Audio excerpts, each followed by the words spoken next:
Break के बाद स्वागत है आप सभी का। तो कोरोना के मामले लगातार बढ़ रहे हैं और आज अभी तक 7 मामले सामने आ गए हैं। नैनीताल की बात करें तो यहां 25 नए केस एक बार फिर से सामने आ गए हैं।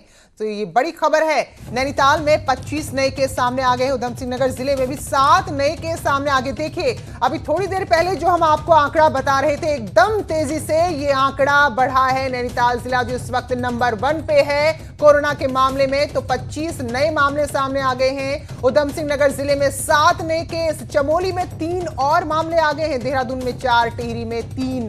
तो ये आंकड़े तुरंत बढ़ते जा रहे हैं। और मदन कौशिक, प्रवक्ता राज्य सरकार के, हमारे साथ जुड़ गए। कौशिक जी, स्वागत है आपका। बड़ी तेजी से आंकड़ा बढ़ रहा है, क्या तैयारी है और क्या कहेंगे राज्य की जनता से?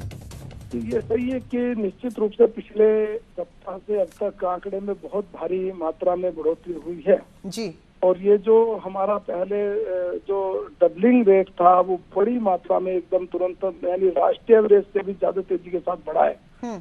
और इसका कारण ये है बढ़ने का कि जो महाराष्ट्र से पूरे के पूरे लोग आ रहे हैं उसमें से मैक्सिमम कोरोना संक्रमित निकल रहे हैं जी। दिल्ली से भी कुछ निकले हैं। अब हम लोग पूरी तैयारी के साथ कर रहे हैं, एक एक की स्क्रीनिंग करके जांच कर रहे हैं। तो यही कारण है कि जांच में सब लोग की संक्रमण होने की जो स्थिति है वो साफ हो रही है। राज्य सरकार ने, जहाँ तक सवाल है तैयारी का, हम लोगों ने पूरी तैयारी की है। हमने जो क्वारंटाइन बेड है हमारे, जो हमारा आइसोलेशन बेड है, हमने पहले से हमारे पास तैयारी थी, लेकिन और उसमें बढ़ोतरी हमने की है बहुत तेजी के साथ।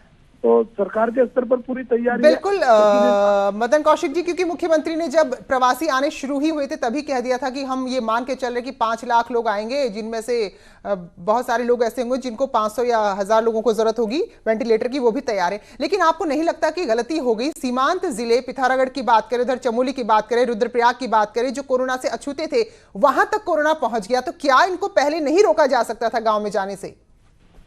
देखिए, इसका कोई रास्ता इसलिए नहीं है। मैं आपको बताऊं कि इतनी भारी संख्या में अगर 10,000 लोग रोज आ रहे हैं तो 10,000 लोगों को क्वारंटीन करने का कोई संसाधन किसी के भी पास नहीं हो सकता, किसी बड़े से बड़े राज्य के पास भी। आज गर्मी का स्थिति यह है कि 40 डिग्री टेम्परेचर से ज्यादा है। सब लोग पहाड़ के रहने वाले हैं, बहुत ज्यादा टेम्परेचर में रहने के आदी भी नहीं है। अगर उनको टेंट लगा के रोकेंगे तो संभावना नहीं है, वहाँ टेंट में सारी व्यवस्था नहीं हो सकती। इसीलिए ये सारी व्यवस्था बनाई कि हमने क्वारंटीन करने की जो व्यवस्था थी वो सुदृढ़ है, अच्छी है, प्रॉपर है।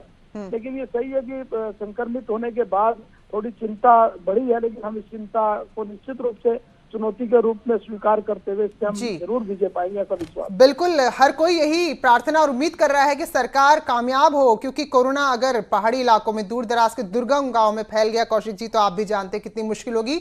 शुक्रिया आपका बातचीत करने के लिए। तो मामले जो अभी थोड़ी देर पहले 7 में थे, अब देखिए